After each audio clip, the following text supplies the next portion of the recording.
संतप्त मानस शांत हूँ, जिनके गुणों के गान में विवर्धमान महान जिन विचरे हमारे ध्यान में।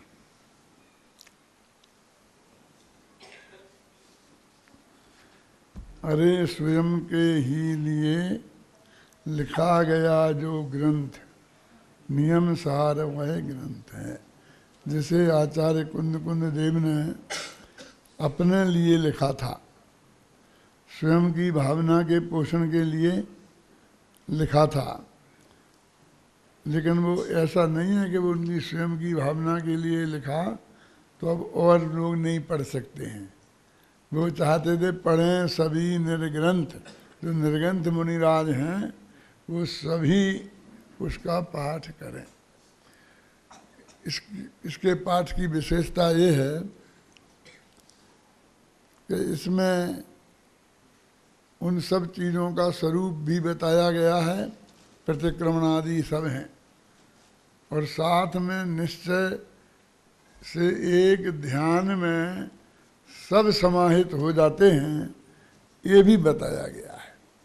ये भी याद दिलाया गया है कि घबराने की ज़रूरत नहीं है कि बाहुबली जैसे लोग ध्यान में ही खड़े रहे तो उनके सब प्रतिक्रमण, प्रत्याख्यान, आलोचना, प्रायश्चित, समाधि, भक्ति ये सब छूट गए होंगे, ऐसा नहीं है, क्योंकि एक उसमें सब समाहित हो जाते हैं। निर्ग्रंथों के मार्ग का करें विविधि व्याख्यान, संतों के आचरण का है इसमें आख्यान। इसमें जो निर्ग्रंथ मुनिराज हैं उनका कैसा मार्ग, किस किस रास्ते पे वो चलते हैं, ये बात बताई गई है, और उनके आचरण का स्वरूप सच्चे रूप में इसमें बताया गया है। इसे किसी की आलोचना भलाई बुराई के रूप में नहीं देखना चाहिए। फिर तो कुंदाचार्य भी नहीं लिखते, वे आचार्य थे तो उनकी जिम्मेवारी थी कि वे मुनियों के आचरण का स्वरूप तो समझाएं, तो उन्होंने वो समझाने की कोशिश की। मैंने तो इसमें पद्यानुवाद किया है, तो आप एक कोशिश कर देखेंगे तो अक्षरशः आप मिलान कर सकते हैं कि जो प्राकृत गाथा में है वही हिंदी में है, और फिर क्योंकि वो ग्रंथ बहुत लंबा है तो उसको 2 पेज में 3 पेज में समेट कर उसमें जो सार बातें हैं वो उसमें ली हैं। कोई बात ऐसी नहीं ली जो इसमें नहीं हो, बल्कि उनको थोड़ा सॉफ्ट किया है। सॉफ्ट में सरल नहीं, सरल तो किया ही है। सॉफ्ट का मतलब ये है कि जो कठोरता से उनने बात कही है ना, वो कठोरता को मैंने कम करने की कोशिश की। और एक बात आप, मेरे जितने भी विधान हैं, 5-6 विधान लिखे हैं और इनमें ये सब किया है, तो कहीं पर भी जो कल अपन ने बात आई थी ना कि भिखारीपन नहीं मिलेगा, भगवान से कोई मांग पेश नहीं की जाएगी। एक पंक्ति में तो साफ ही लिखा था कि भगवंतों से कुछ मांगा नहीं जाता है ना। मेरे देव सास गुरु की पूजन है ना, जो आज से सन 56-57 में लिखी थी, तो कितने बरस हो गए बताओ? 57 में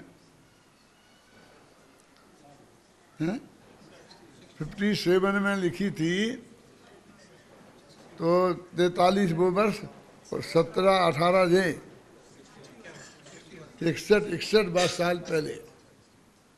तो मैं अभी 83-84 वर्ष का हूँ, तो तब मैं 22-23 वर्ष का था। क्या लिखा था कि करुणानिधि तुमको समझनाथ, भगवान भरोसे पड़ा रहा, भरपूर सुखी कर दोगे तुम, यह सोचे सन्मुख खड़ा रहा।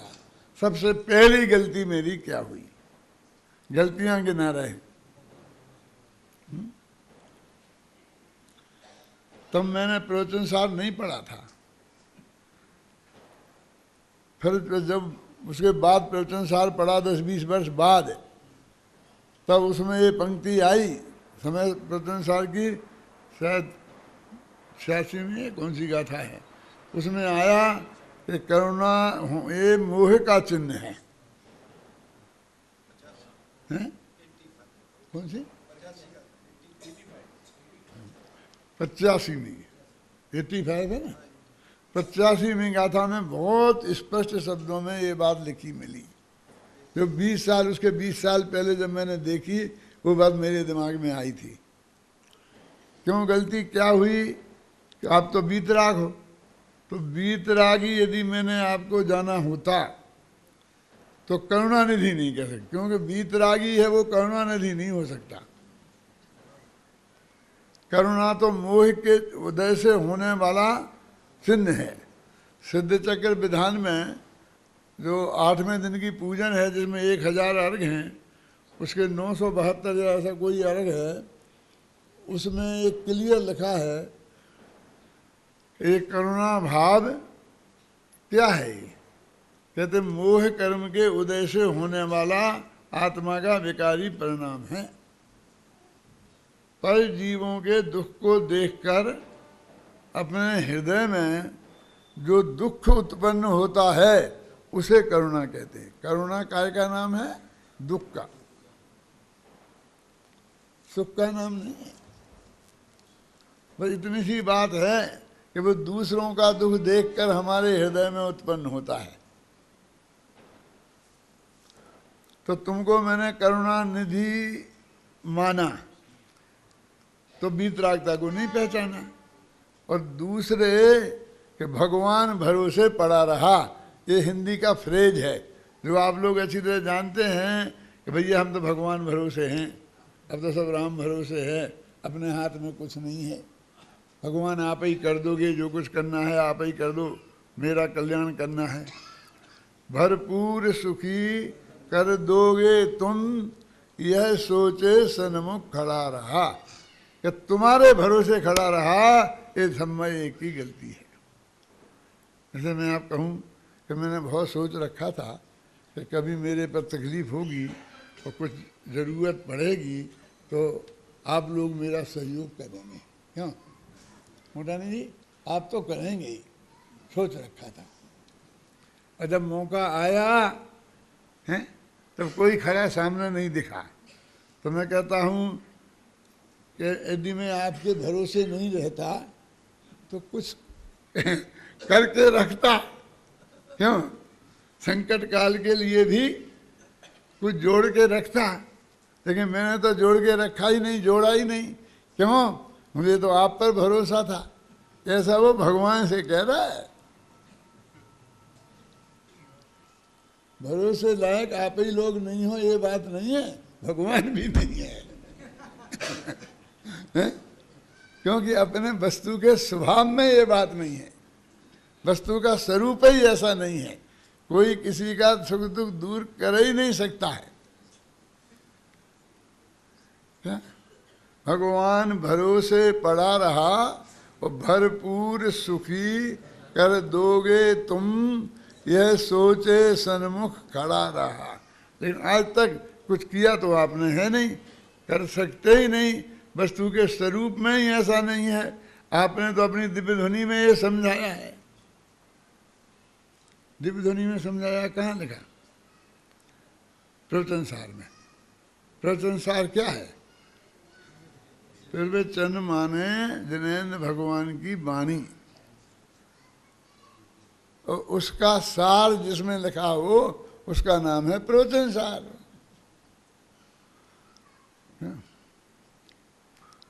वो शास्त्र है, भगवान की दिव्य ध्वनि में से निकला हुआ कि हुई बातें हैं उसमें, और उसको अपने पूज्य गुरुदेव श्री ने बताया, तो वो शास्त्र है कि नहीं है?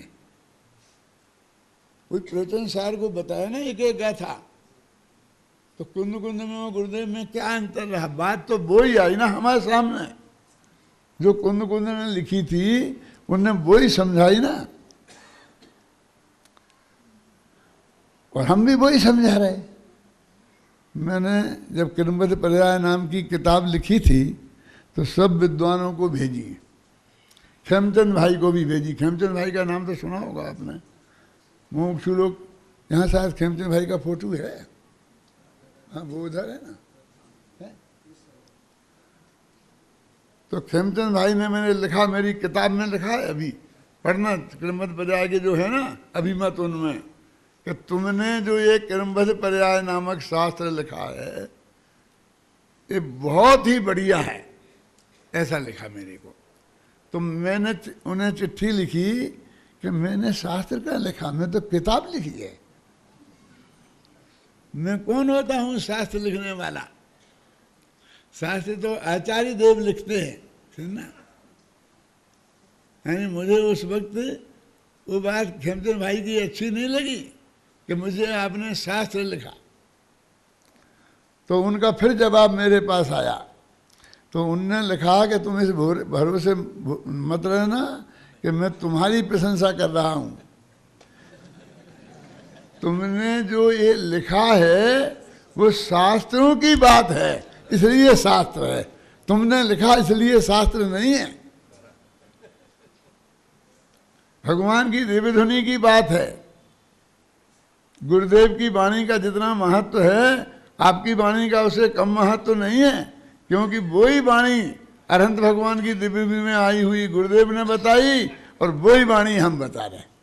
जैसे नाचार्य ने ऐसा लिखा है, क्या भगवान नहीं है, भगवान नहीं है, समूषण में नहीं है, तीर्थंकर नहीं है, रोते हैं ना हम बाबू भाई, ये जमाना ऐसा आ गया है, भगवान का वियोग हो गया है। तो वो लिखा, क्यों रोते हो? समूह शरण में जाते तो भगवान तुम्हें आत्मा घुट्टी में नहीं पिला देते, वहां भी तुम्हें कानों से ही सुनने को मिलता, वो दिव्य ध्वनि भी तुम्हें सुनने को ही मिलती, वो पुद्गल की ही पर्याय है। और हम भी तुम्हें ये बात सुना रहे हैं, इसलिए क्यों रोते हो कि वे नहीं है, वो नहीं है। मरे पूत की बड़ी बड़ी आंखें, जो जिंदा है उसे तो पूछते नहीं हो, और जो मर गया है उसके गीत गाते हो। है? उसमें लिखा है, माना ये क्या है, माने तुम्हें जो उपलब्ध है उसकी बात करो ना। इतने हम महाभाग्यशाली हैं कि जिन्हें आज पूज्य गुरुदेव के माध्यम से ये गंभीर तत्व ज्ञान प्राप्त हो गया है। देखो,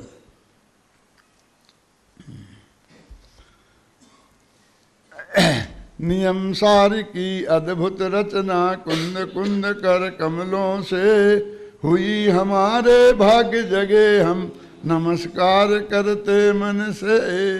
अब इसका तो अर्थ समझाने की जरूरत नहीं है, सबकी समझ में आ ही गया होगा ना। इसमें कारण परमात्म का जो स्वरूप समझाया है वह अनुपम है, सुंदरतम है, हम सबके मन भाया है। कारण परमात्मा, अपना ही आत्मा का नाम है कारण परमात्मा। अपना जो आत्मा है ना त्रिकाली ध्रुव, उसको कारण परमात्मा कहते हैं। क्यों कहते हैं कारण, क्यों कहते हैं? क्योंकि हमें मोक्ष रूपी कार्य प्रकट करना है ना, अरहंत सिद्ध बनना है। अरहंत सिद्ध को बोलते हैं कार्य परमात्मा, कार्य के रूप में प्रकट करना है ना उसे। तो उस कार्य के प्रकट करने के लिए हमें कोई कारण की खोज करनी पड़ेगी ना। तो कारण क्या है कि तेरा आत्मा ही कारण है, इसलिए उस आप अपने आत्मा को कहा कारण परमात्मा। कारण शुद्ध पर्याय, कारण परमात्मा, ऐसा ना त्रिकाली ध्रुव भाव, ये सब एक ही बात है ना। वो अनुपम है, माने दूसरी जगह प्राप्त नहीं मिलता, उसकी कोई उपमा नहीं है। सुंदरतम है और सबके मन को भाया है। क्यों? कि इसके आश्रय से परमात्मा का कार्य सिद्ध हो जाता है। इस अपना जो कारण परमात्मा है तो वो परमात्मा बनने का कार्य, उसे बोलते कार्य परमात्मा, वो इससे सिद्ध हो जाता है। हमें भगवान बनना है तो कहते कोई साधन तो होना चाहिए, तो तेरा ही आत्मा साधन है। कितनी सरल बात है कि जिसका ध्यान करना है वो भी मैं, और जो ध्यान करेगा वो भी मैं। इसमें क्या पराधीनता हो सकती है, इसमें क्या कठिनाई हो सकती है। कभी कभी तो मैं ये कहता हूं, एक कप चाय पीना कठिन है और आत्मा का अनुभव सरल है। क्या बात करते हो, चाय तो हम रोज ही न 8-10 कप डकार जाते हैं, क्यों? और हमने तो सारी जिंदगी की कोशिश कर रहे, और ये आत्मा तो हमारी समझ में आज तक आया ही नहीं, क्यों? लोगों का ये प्रश्न है कि नहीं है? देखो, ये सरल क्यों है और वो कठिन क्यों है? आपके घर में आपने सब सामग्री जुटा रखी है, नौकर रख रखा है, फटाफट आपका ऐसा इशारा होता है और वो चाय बना के ले जाता है, पी लेते हो आप, यही है ना।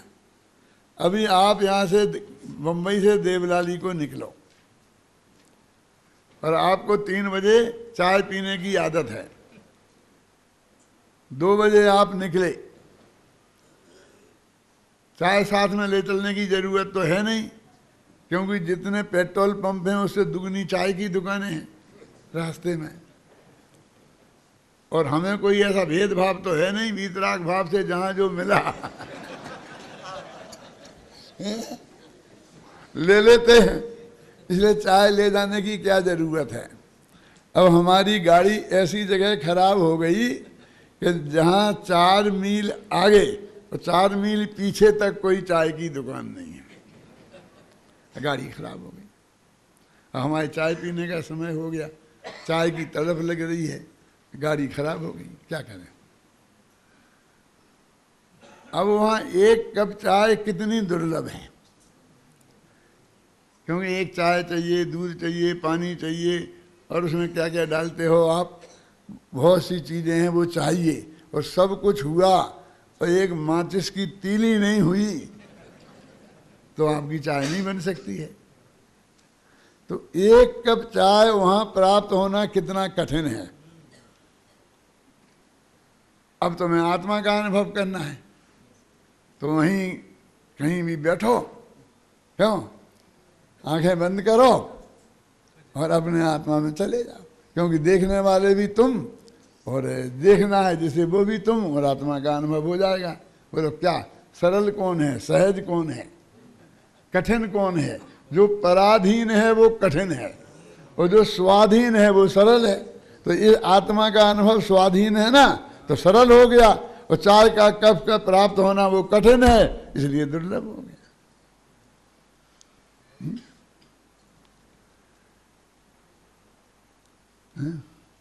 तस्वीरे खुदा तेरे हृदय के आईने में है, जब चाही गर्दन झुकाई देख ली।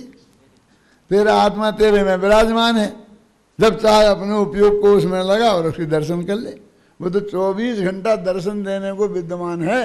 ये परमात्मा के दर्शन करना हो तो यहाँ पर रात के 2 बजे जाओगे तो यहाँ पर ताला खुलवाना पड़ेगा कि मोटानी के यहाँ चाबी है कि किसके यहाँ चाबी है, उसके घर से चाबी लाओ, और जो आएगा वो उपदेश देगा, चाबी नहीं देगा।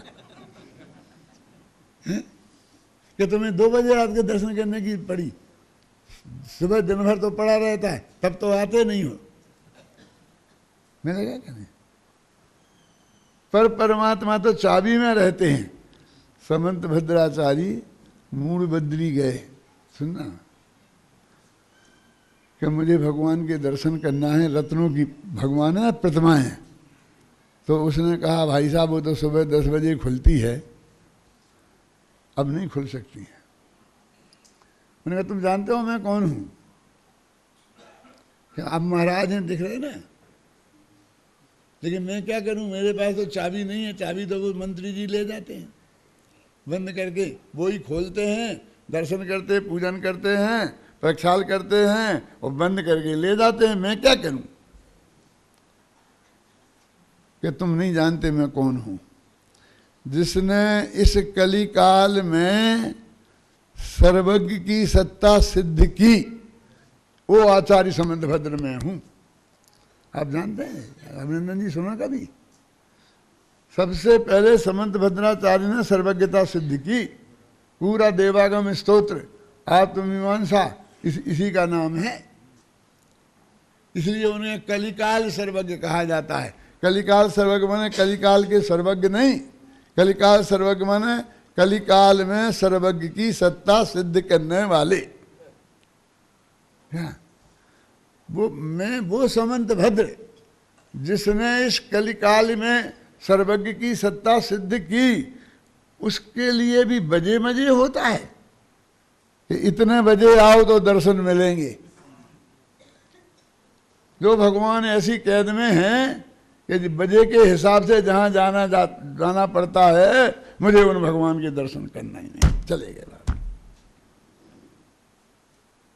तो परमात्मा के दर्शन जब चाहो तब नहीं मिलेंगे, लेकिन निज परमात्मा के दर्शन जंगल में हो, रास्ते में हो, रात्रि के 2 बजे नींद खुले हैं और अपने उपयोग को आत्मा पर ले जाओ, कौन रोकता है? और शांति रहेगी, कहीं कोई विघ्न बाधा नहीं मिलेगी।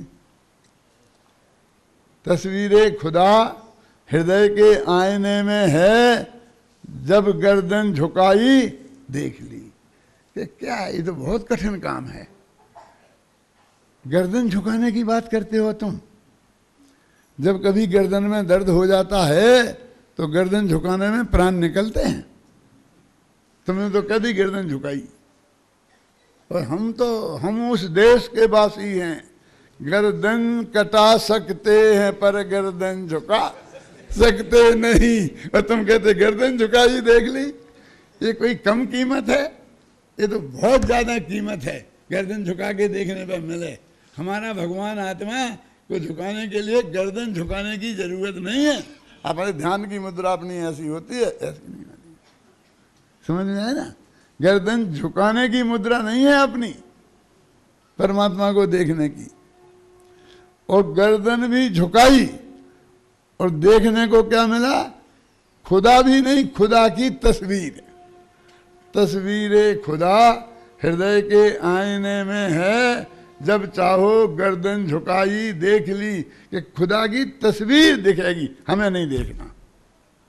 खुदा दिखेगा कि नहीं? और हमें तो खुदा को भी नहीं देखना, खुद को देखना।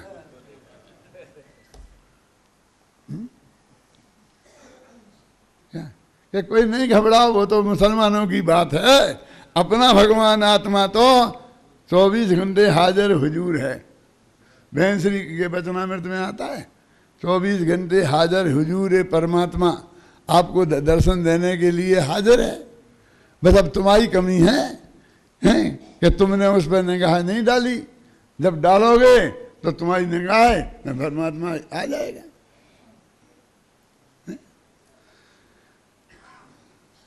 तो वो जो परमात्मा है, उसे हम कान परमात्मा बोलते हैं, वो अत्यंत सहज और सरल काम है।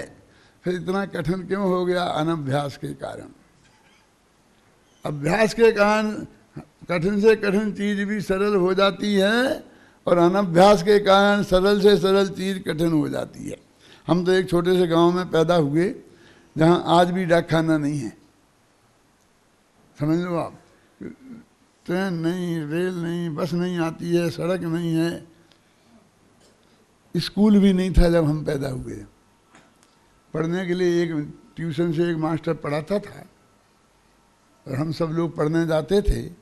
तो जिन बच्चों को पढ़ने जाते थे, कोई बच्चा पढ़ने, किसानों के बच्चे आना नहीं चाहते थे, तो गुरुजी हमें भेजते थे 2-4 लड़कों को। तो उसी घर से पकड़ के, एक ने एक टांग पकड़ी, एक ने दूसरी, एक ने एक हाथ, दूसरा, ऐसा करके लेके आते थे।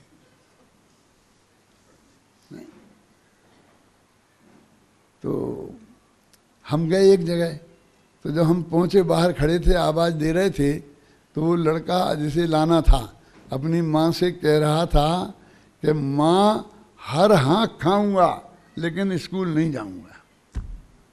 समझ में आया क्या अर्थ? नहीं आया।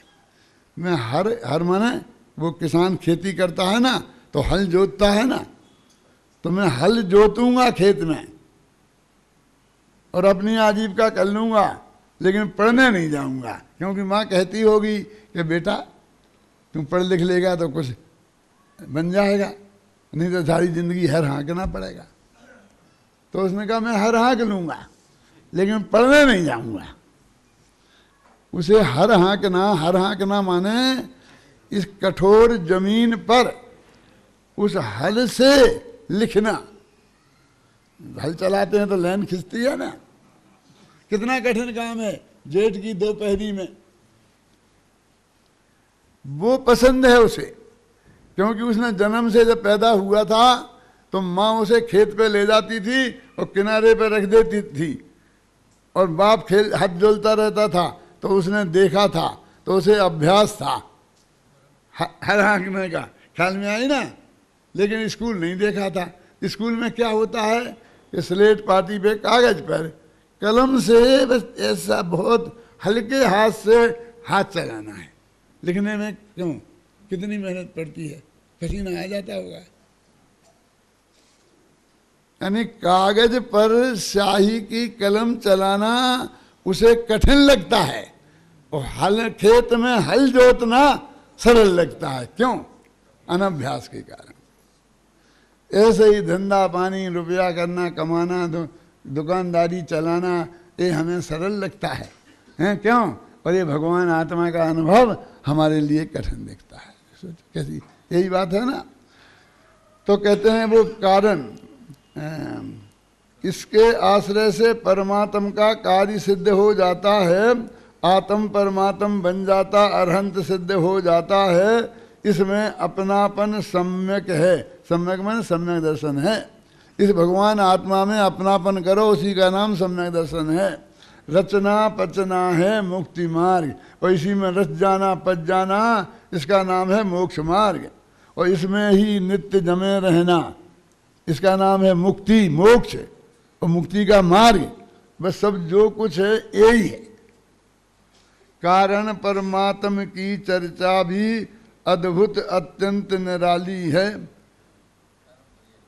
कारण पर्याय की चर्चा भी अद्भुत अत्यंत निराली है, निज आत्म के अभिलाषी को आनंदित करने वाली है।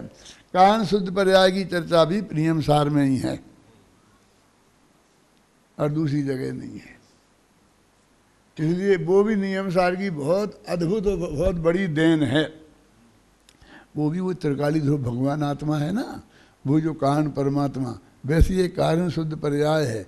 अभी में ज़्यादा चर्चा नहीं है, समय नहीं है, लेकिन अपने यहाँ दो चीज़ें हैं। एक ये कारण शुद्ध पर्याय और एक षड्गुणी हानि वृद्धि। आप ना जानते हो, कुछ सुना होगा नाम?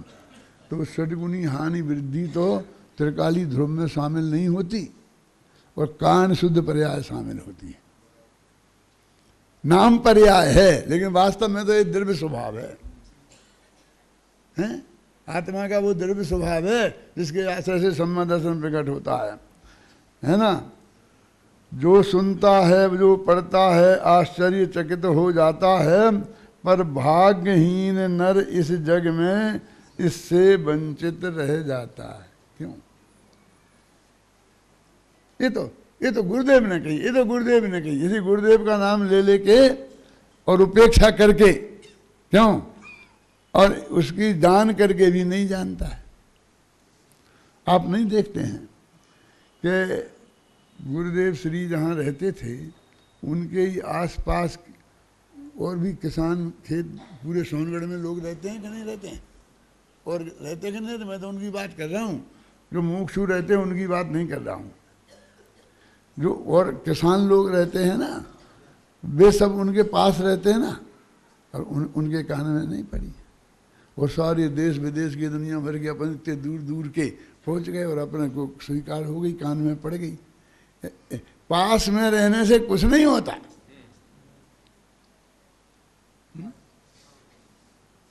ये भाव से पास होना चाहिए, वो द्रव्य से पास होने से कुछ नहीं होता है?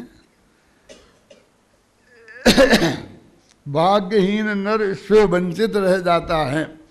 इस नियम सार की विषय वस्तु 12 अधिकारों में विभक्त, 12 अधिकार हैं इसके अंदर में। अधिकारों के प्रतिपादन में निश्चय न रहता एक मुख्य, हर जगह ने निश्चय नहीं से मुख्य बात की, व्यवहार नहीं की भी बात बताई, लेकिन बाद में गौण रूप से थोड़ी बहुत। यथा योग्य व्यवहार निरूपण भी होता है जहाँ तहाँ, पर परम शुद्ध निश्चय न का ही होता है साम्राज्य। हाँ, अब इसका अर्थ करने की जरूरत नहीं ना, स्पष्ट है। चलो आगे।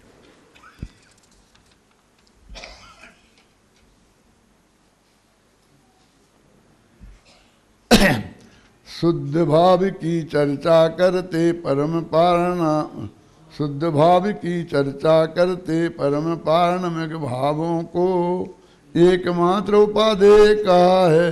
एक बताया बाकी को, छायक को भी हे कहा है, और शेष को जाने दो, क्योंकि जो पर्याय रूप हैं उन्हें नहीं अपनापन दो।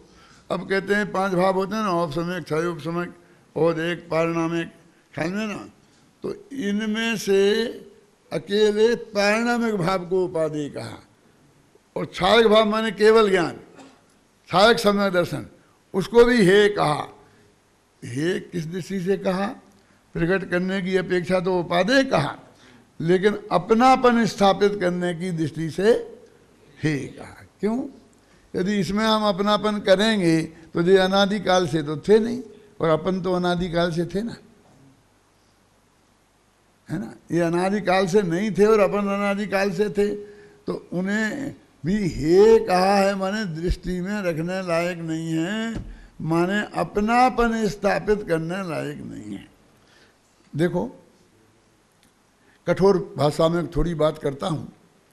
अपनी पत्नी स्वस्त्री है, और उसे छोड़कर दुनिया की जितनी भी महिलाएं हैं, सोच लेना अच्छी तरह से, वे सब परस्त्री हैं। ठीक है, कुछ सुधार करना हो तो बोलो, सुधार कर ले तो फिर बोलता हूँ। अपने को धर्मानुकूल विवाहिता पत्नी है, जिसके पास 7 फेरे पड़े हैं, जो 4 फड़े होंगे गुजरातियों के, लेकिन वो स्वस्त्री है, और बाकी की सब परस्त्री हैं। संशोधन तो नहीं करना है दीपक भाई, प्रदीप भाई, ठीक है। तो अपनी माँ स्वस्त्री है क्या परस्त्री? अपनी बहन, अब तो माथा फलाने बात, माँ को परस्त्री कैसे कहें, बहन को परस्त्री कैसे कहें? तो क्या कहूँ, स्वस्त्री? स्वस्त्री भी नहीं कह सकते। वो समझता है कि परस्त्री तो कोई गाली है, और माँ को कैसे दें? अरे परस्त्री शब्द कोई गाली थोड़ी है, सिर्फ इतना सा बताती है कि मेरी धर्मानुकूल विवाहिता पत्नी नहीं है वो, तो इतनी सी बात बताती है। इसमें बुराई की क्या बात हो गई? किसी को परस्त्री कहा तो उसका अपमान कहाँ से हो गया? नहीं हुआ ना। माँ भी परस्त्री है ना, पक्की बात। अरे हम समझाते हैं ना कि दूसरों की बुजुर्ग हों तो उसे माँ के समान समझो, बराबरी की हो तो बहन के समान समझो, छोटी हो तो पुत्री के समान समझो, कहते हैं ना। तो उन्हें माँ बहन बेटी तो कह रहे हैं, सब परिस्थितियों को कह रहे हैं ना। तो ऐसे ही हमने किसी को पर परमात्मा कहा, आदिनाथ से लेके महावीर स्व परमात्मा है कि पर परमात्मा? बताओ, पर ही है ना, तो गाली थोड़ी हो गई। लेकिन उनमें अपनापन मत दो, मैं आदिनाथ हूं, मैं महावीर, ये नहीं, मैं अपना आत्मा में अपनापन दो। ख्याल में आई ना। तो अपने अपनापन देने के लिए अपना आत्मा ही परमात्मा है। इसमें ऐसा कहा करता हूं कि सती के लिए पति ही पुरुष है, बाकी कोई पुरुष नहीं है। क्या कहा, समझ में आया? सती के लिए पति ही पुरुष है, बाकी कोई पुरुष नहीं है। क्या मतलब? तो मेडिकल चेकअप करा लो, अरे मेडिकल चेकअप की बात नहीं है, हमें तुम्हें नपुंसक सिद्ध नहीं करना है, हमारे लिए तुम पुरुष नहीं हो। आप समझ में आए ना, जो पति के रूप में पुरुष होता है वो तुम नहीं हो।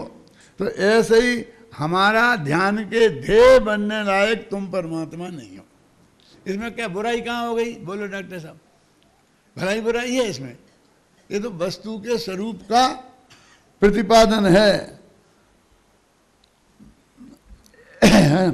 क्योंकि पर्याय रूप हैं उन्हें नहीं अपनापन दो, कि जो जो पर्याय रूप है उनमें तुम अपनापन स्थापित मत करो, क्योंकि पर्याय अनादि अनंत नहीं होती हैं और हम तो अनादि अनंत हैं, है ना। पर्यायों में अपनापन तो सम्यक भाव नहीं होता। एक त्रिकाली द्रव्य भाव में अपनापन सम्यक होता, एक त्रिकाली द्रव्य भाव ही अपना है, परमात्म है। दो बातें, अपनापन भी है और परमात्मपन है। तो अपना परमात्मा नीचे लिखा, इसे छोड़कर अन्य न कोई अपना है, परमात्म है। अपने लिए अपने ही केवल कारण है, परमात्मा है। अपने लिए अपने ही परमात्मा है, केवल कारण परमात्मा अपने ही है, और कोई, जैसे उस सती के लिए पति ही पुरुष है और कोई नहीं, तो हमारे आत्मा के लिए हमारा आत्मा ही कारण परमात्मा है ना। अधिक कहें क्या, इसीलिए हम कारण परमात्मा हैं। हम अपने आत्मा को जो कारण परमात्मा कहा जाता है, इसीलिए कहा जाता है। इस कारण परमात्मा में ही अपनापन स्थापित करना, बस हमका एक काम है, इस कारण परमात्मा में हम अपनापन स्थापित करें, इसमें ही तन्मय हो जाना, इसमें ही जमना रमना, बस ये हमारा कर्तव्य है। ये नियम सार बताता है। भैया ये 9वां छंद तुम पढ़ दे जरा, मेरे को आराम मिलेगा। अपने लिए अपन ही केवल कारण है, परमात्म है। अधिक कहें क्या, इसीलिए तो हम कारण परमात्म है। इस कारण परमात्म में ही अपनापन स्थापित करना, इसमें ही तन्मय हो जाना, इसमें ही है जमना रमना। एक छंद और पढ़ो। यही है सर्वस्व हमारा, यही हमारी अनुपम निधि, नहीं और कुछ करना है अब, यही मुक्ति मार्ग की विधि। मैं तो एकमात्र ज्ञाता हूँ, मुझे नहीं कुछ भी करना। बातें बहुत हो चुकी, अब तो मुझे नहीं कुछ भी कहना। बातें बहुत हो गई, आचार्य देव कहते हैं, अब मुझे कुछ नहीं कहना है, बस तुम अपने आत्मा को जान लो, पहचान लो, उसमें जम जाओ, रम जाओ, अब बस मुझे कुछ नहीं कहना है। बहुत बातें हो गई, बातें बहुत हो चुकी, और अब मुझे कुछ भी नहीं कहना है। ये पंक्ति बहुत जोरदार है, फिर पढ़ो इस पंक्ति को। यही है सर्वस्व हमारा, यही हमारी अनुपम निधि, नहीं और कुछ करना है अब, यही मुक्ति मार्ग की विधि। मैं तो एकमात्र ज्ञाता हूँ, मुझे नहीं कुछ भी करना। बातें बहुत हो चुकी, अब तो मुझे नहीं कुछ भी कहना। आदि व्याधि एवं उपाधि से रहता है जो दूर सदा, दूर दूसरों के झगड़ों से और माधिरत रहे सदा। स्वयं स्वयं में ही रत रहना ही समाधि का सम्यक रूप, अरे विकल्पातीत अनोखी यह होती है आत्मस्वरूप। दूर दूसरों के झगड़ों से अर समाधिरत रहें सदा। इस पंक्ति का अर्थ मैंने सुबह के व्याख्यान में बहुत विस्तार से कर दिया था, अब मैं कुछ नहीं कहना चाहता हूँ। मैंने किसी से कुछ नहीं कहा है, जो आचार्यों की वाणी है उसका ये अर्थ किया है। और यदि कहा है तो आप सबसे कहा है, किसी एक से नहीं कहा है। क्या? क्योंकि हम सभी लोग दुनियादारी में कितने कितने झगड़ों में कितने कितने जगह उलझे हुए हैं। आखिर हमें आत्मा का कल्याण करना है तो अपने उपयोग को वहाँ सबसे हटाना ही पड़ेगा, और हमारे पास कोई दूसरा उपाय नहीं है। चलो 12वां छंद और पढ़ो। हाँ। निज आत्म को छोड़ सभी से जिसका हो ये परायापन, समता भाव सभी से जग में पर अपने में अपनापन, और अपना ही ध्यान निरंतर पर जाने सारे जग को, पर जग से संबंध नहीं निज जाने केवल अपने को। वाह, समझे ना? पर से कोई संबंध नहीं है, सब अपने आत्मा को जानना हमारा कर्तव्य है। ये अब छंद बदल गया है। अभी तक छंद वीर छंद था और अब ये हरिगीत आ गया है, छंद बदल गया है। थोड़ा आपको पढ़ने में एकदम दिक्कत हुई है। देखो, जिस तरह दीपक स्वयं को अरे स्वयं को दोतित करे, बस उस तरह ही आत्मा भी जाने। आत्मा और जानने आ रहा सभी चेतन द्रव्य से यह स्वयं जाना जा रहा। ये सुपर प्रकाशक की चर्चा है। सुपर प्रकाशक की चर्चा में आपने देखा होगा 66वीं गाथा और 69वीं गाथा, ये आपने पढ़ी थी। सुबह अर्घ चढ़ाए थे जब, किसी को ध्यान थोड़ी होगा, नहीं है ना? लेकिन वो बहुत चर्चा का विषय बनी है, आप लोगों ने भी सुनी होगी। 66वीं गाथा निकालो, इसमें जो पिछला है ना, उसमें 66वीं गाथा अधिकार है और 69वीं गाथा है ना। तुम्हें मिल जाए तो फिर मुझे बताना पेज नंबर कौन सा है।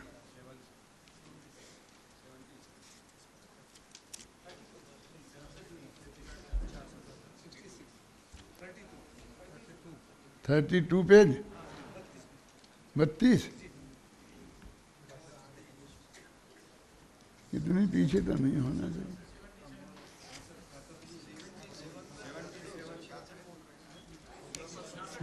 तो 56 नहीं है, 36।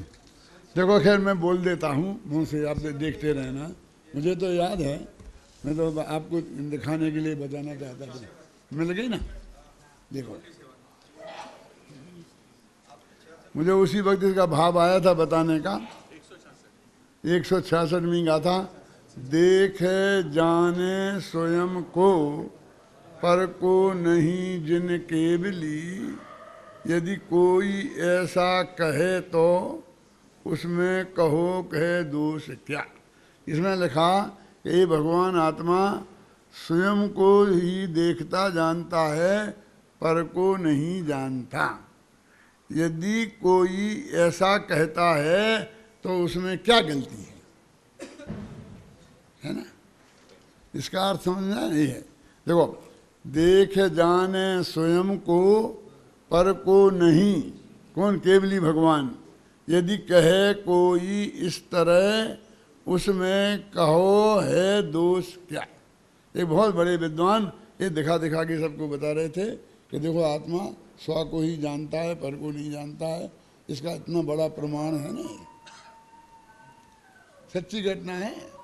मैंने कहा कि इतनी जल्दी क्यों करते हो, और 69वीं गाथा देख लो, पढ़ो, देखो पेज नंबर 78 पे। सब विश्व देखे केवली निज आत्मा देखे नहीं, यदि कहे कोई इस तरह उसमें कहो है दोष क्या। बिल्कुल उल्टी बात कही इसमें कि सारी दुनिया को देखते हैं केवली भगवान और आत्मा को नहीं देखते हैं। यदि कोई मुनिराज ऐसा कहते हैं तो क्या गलती है। तो उस पे तो हम वचन दे रहे कि अपने को देखे जाने और पर को नहीं देखे जाने, और इसको पे ध्यान ही नहीं दे रहे। जब इसका नंबर आया तो ऐसे ही निकल गया। दोनों बातों को बिल्कुल बराबरी पे रखा ना, माने जिस अपेक्षा, एक अपेक्षा ऐसी है कि जिसमें आत्मा स्व को ही जानता है, पर को नहीं। एक अपेक्षा ऐसी है कि जिसमें आत्मा पर को ही जानता है, स्व को नहीं। जानता दोनों को है, समझ आए ना। लेकिन एक स्व को जानना एक कहना निश्चय है, और पर को जानना एक कहना व्यवहार। नहीं जानने का ना, पर को जानना कहना ये व्यवहार है, नहीं जानने का नाम नहीं है। फिर परमात्म प्रकाश में इसका जवाब दिया है कि तन्मय होके नहीं जानता। तो तन्मय का अर्थ भी लोग सही नहीं समझते हैं। तन्मय का क्या अर्थ समझते हैं? तो मन लगा के, वे तो उसमें तन्मय हो गए, धंधे पानी में तन्मय हो गए, वे तो पढ़ने में ये अर्थ नहीं है। तो क्या है? तत्मय, मैं उस रूप हूं ऐसा जानना, अपनापन स्थापित करके जानना, उसका नाम है तन्मय होके जानना। तो केवली भगवान अपने आत्मा को तो अपनापन स्थापित करके जानते हैं, और पर पदार्थों को ये मैं नहीं ऐसा परायापन स्थापित करके जानते हैं। ये अर्थ है उसका। ये नहीं जानने का भेद नहीं है। यदि हम पर को नहीं जाने, कोई भी, किसी को भी, तो फिर सारे 5 द्रव्य तो बिना ही जाने रह जाएंगे। कि जीव तो सब अपने अपने को जान लेंगे, और बाकी 5 द्रव्य तो जानते ही नहीं हैं, तो वे बिना ही जाने रह जाएंगे। क्योंकि अपन तो उन्हें जान नहीं सकते, क्योंकि अपने लिए तो वे पर हैं, और पर को तो आत्मा जानता ही नहीं है। तो ये बताए कैसे वे भगवान ने? यदि केवली भगवान ने इन्हें देखा नहीं, जाना नहीं, तो बताए कैसे? ऐसे बहुत चलता था, वो एक जमाना था। तो हमने यहाँ देवलाली में सब जगह उसकी बहुत चर्चा की है। आज भी इसमें थोड़ी आ गई तो मैंने आपको ध्यान दिलाया। अभी अपन चलें अपनी जगह पर।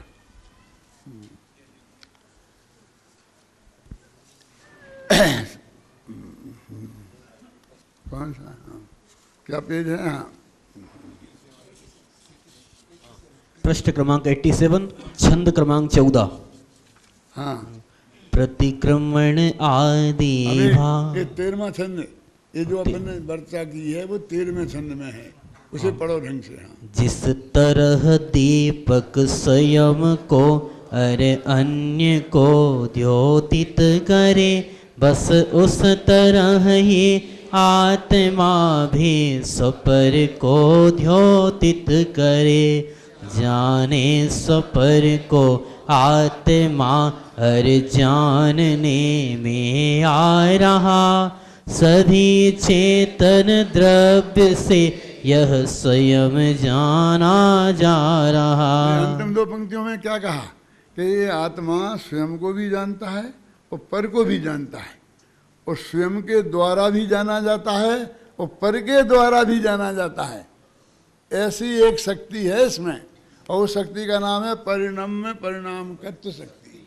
47 शक्तियों में है, यानी 4 तरह की क्वालिटी है कि आत्मा स्वयं को भी जानता है और पर को भी जानता है, और पर के द्वारा भी जाना जाता है और स्वयं के द्वारा भी जाना जाता है। ऐसा ये भगवान आत्मा है। ये कहा है नीचे, जाने स्वपर, बोलो जाने स्वपर को आत्मा और जानने में आ रहा, सभी चेतन द्रव्य से यह स्वयं जाना जा रहा।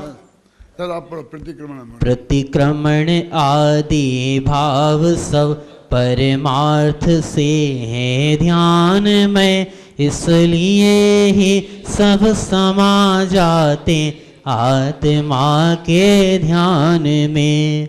भूमिका अनुसार होते भाव शुभ सद आचरण, इस शास्त्र में इन सभी का वर्णन किया विस्तार से। सद्गुणों में अनुराग को ही भक्ति कहते हैं सदा, निज पर गुणों से प्रभावित वात्सल्य में रहना सदा। हे भक्त भक्ति निश्चय भक्ति तो बस स्वयं की ही भक्ति है, स्वयं में ही समा जाना स्वयं की ही शक्ति है। असली भक्ति तो निश्चय भक्ति है और वो स्वयं की ही भक्ति है। अपनी भक्ति अब स्वयं करें तो अपनी भक्ति स्वयं कैसे करेंगे? क्यों? ऐसे हम बना लें, अब भगवान महावीरा भोले भोले बनाया, ऐसा आत्मा भी बनाने नहीं। ये आत्मा में लीन होना यही भक्ति है। तो कहते ध्यान में सब समा जाता है, समझे ना? ध्यान में भक्ति भी समा गई, समाधि भी समा गई, सभी प्रतिक्रमण भी समा गया, प्रत्याख्यान भी समा गया, आलोचना भी समा गई, प्रायश्चित भी एक ध्यान में सब समाहित हो जाते हैं। यदि ध्यान को हमने ध्यान से समझ लिया तो सब बात पूरी हो जाती है। चलो पढ़ो आगे। किंतु नए व्यवहार से परमात्मा का संस्तवन, सर्वज्ञता का स्तवन, आनंद का अद्भुत कथन, दिव्य ध्वनि में समागत रे वीतरागी तत्व का, कथन मंथन स्मरण सब भक्ति के ही रूप हैं। कहते हैं उनका कथन मंथन स्मरण सब भक्ति के रूप हैं। अभी देखो मैं प्रवचन कर रहा हूँ और आप सुन रहे हैं, तो अपन भगवान की भक्ति कर रहे हैं कि नहीं कर रहे? ये भी भक्ति है। अकेली ऐसी सामने बैठ करके और ध्यान मंजीरा लेके और भगवान तू ये करता है ये करता है, ये भक्ति नहीं है। भगवान को बदनाम करने की बात है, क्योंकि वे करता है ही नहीं। उनने तो अपनी दिव्य ध्वनि में ये बताया कि मैं कोई किसी का करता धरता नहीं है, और हम बता रहे कि नहीं नहीं नहीं, हम तो आप कुछ भी कहो, मेरी आप कुछ भी कहो, किताब पढ़ी आपने? आप कुछ भी कहो का क्या अर्थ है? बस इतनी सी बात बतानी थी कि एक मुनिराज थे, और जिसमें हमारे शास्त्रों में जो वर्णन मिलता है भट्टारकों के स्वरूप में, तो ये लिखा कि वादिराज मुनिराज थे, उन्हें सारे शरीर में कोढ़ हो गया। राजा के यहाँ पर चर्चा हुई तो एक जैन मंत्री था, बाकी अजैन मंत्री थे, और उनने उनकी निंदा की कि जैन मुनि कोढ़ी होते हैं। तो अपने जैन मंत्री ने कह दिया कि जैन मुनि कोढ़ी नहीं हो सकते। अब मुनि को कोढ़ नहीं हो सकता, ये तो कोई शास्त्रीय बात है नहीं, लेकिन उसने जोम में कह दिया। मिनिस्टर साहब थे ना। अब ये देखा कि वादिराज मुनिराज आए हुए हैं और उनके शरीर में कोढ़ है।